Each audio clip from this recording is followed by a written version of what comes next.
The European Communities, sometimes referred to as the European Community, were three international organizations that were governed by the same set of institutions. These were the European Coal and Steel Community, the European Atomic Energy Community, and the European Economic Community, the latter of which was renamed the European Community in 1993 by the Maastricht Treaty, which formed the European Union.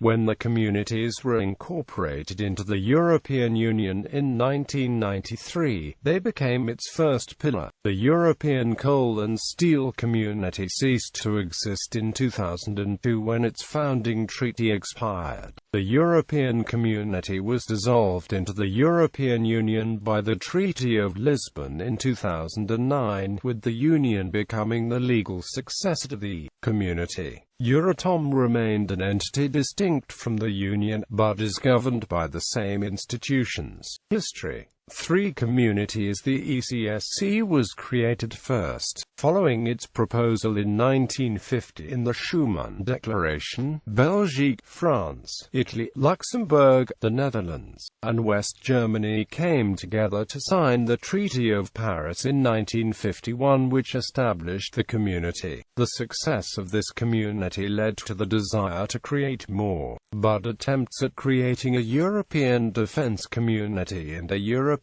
political community failed, leading to a return to economic matters. In 1957, the EAC and EEC were created by the Treaties of Rome. They were to share some of the institutions of the ECSC but have separate executive structures. The ECSC's aim was to combine the coal and steel industries of its members to create a single market in those resources. It was intended that this would increase prosperity and decrease the risk of these countries going to war through the process of European integration.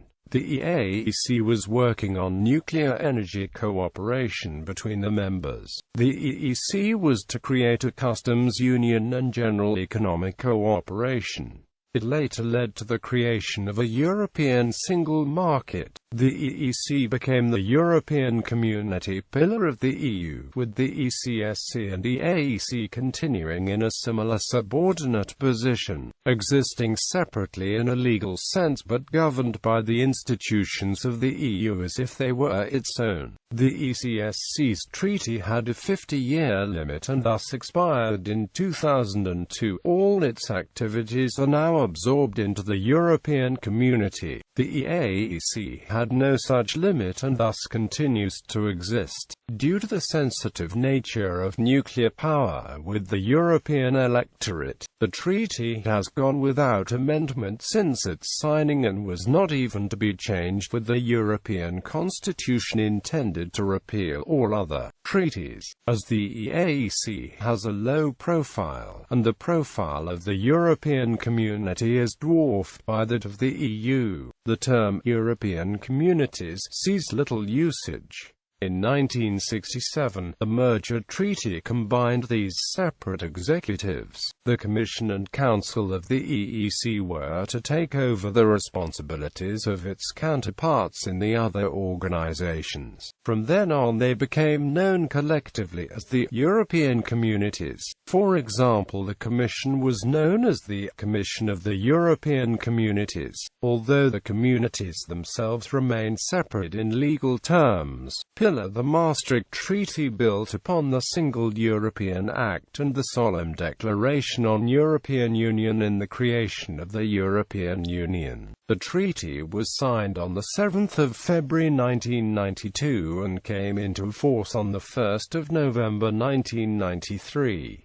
The Union superseded and absorbed the European Communities as one of its three pillars. The first Commission President following the creation of the EU was Jacques Delors, who briefly continued his previous EEC tenure before handing over to Jacques Santer in 1994. Only the first pillar followed the principles of supranationalism. The pillar structure of the EU allowed the areas of European cooperation to be increased without leaders handing a large amount of power to supranational institutions. The pillar system segregated the EU. What were formerly the competencies of the EEC fell within the European Community pillar. Justice and Home Affairs was introduced as a new pillar, while European political cooperation became the second pillar. The community institutions became the institutions of the EU, but the roles of the institutions between the pillars are different. The Commission, Parliament and Court of Justice are largely cut out of activities in the second and third pillars, with the Council dominating proceedings. This is reflected in the names of the institutions. The Council is formally the Council of the European Union, while the Commission is formally the Commission of the European Communities. This allowed the new areas to be based on intergovernmentalism rather than majority voting and independent institutions according to supranational democracy. However, after the Treaty of Maastricht, Parliament gained a much bigger role. Maastricht brought in the codecision procedure, which gave it equal legislative power with the Council on community matters. Hence, with the greater powers of the supranational institutions and the operation of qualified majority voting in the Council, the community pillar could be described as a far more federal method of decision-making. The Amsterdam Treaty transferred rule-making powers for border controls, immigration, asylum and cooperation in civil and commercial law from the Justice and Home Affairs pillar to the European Community as a result. Both Amsterdam and the Treaty of Nice also extended codecision procedure to nearly all policy areas, giving Parliament equal power to the Council in the Community. In 2002, the Treaty of Paris, which established the European Coal and Steel Community, expired, having reached its 50-year limit. No attempt was made to renew its mandate. Instead, the Treaty of Nice transferred certain of its elements to the Treaty of Rome, and hence its work continued as part of the EEC area of the Community's remit. The Treaty of Lisbon merged the three pillars and abolished the European Community, with the European Union becoming the Community's legal successor. Only one of the three European communities still exists, and the phrase European Communities no longer appears in the treaties. The abolition of the pillar structure was first proposed under the European Constitution, but the treaty was not ratified. Institutions. By virtue of the merger treaty, all three communities were governed by the same institutional framework. Prior to 1967, the Common Assembly, European Parliamentary Assembly and the Court of Justice, established by the ECSC, were already shared with the EEC and EAEC, but they had different executives. The 1967 treaty gave the Council and Commission of the EEC responsibility over ECSC and EAEC affairs, abolishing the councils of the ECSC and EAEC. The Commission of the EAEC and the High Authority of the ECSC. These governed the three communities till the establishment of the European Union in 1993. Members. The three communities shared the same membership. The 6 states that signed the Treaty of Paris and subsequent treaties were known as the Inner Six. The 6 founding countries were France, West Germany, Italy and the 3 Benelux countries, Belgique, the Netherlands and Luxembourg. The first enlargement was in 1973, with the accession of Denmark, Ireland and the United Kingdom. Greece, Spain and Portugal joined in the 1980s, following the creation of the EU in November 1993. It has enlarged to include a further 16 countries by July 2013.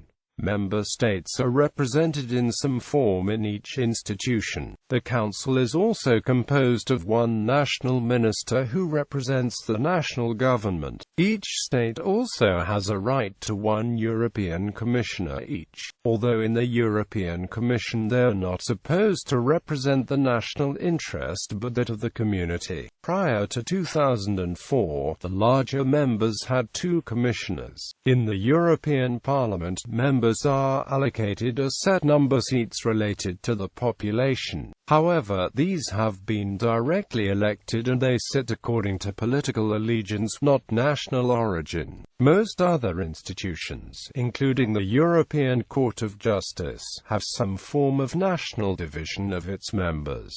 Policy areas. At the time of its abolition, the Community Pillar covered the following areas: privileges and immunities. The Protocol on the Privileges and Immunities of the European Communities grants the European Communities and their institutions certain privileges and immunities such as to allow them to perform the tasks. The International Organizations Immunities Act of the United States has also been extended to the European Communities. The working conditions of staff are governed by the Community's staff regulations and not directly by the labor laws of the countries of employment. The salaries, wages and emoluments are subject to a tax for the benefit of the European Communities and are, in turn, exempt from national taxes.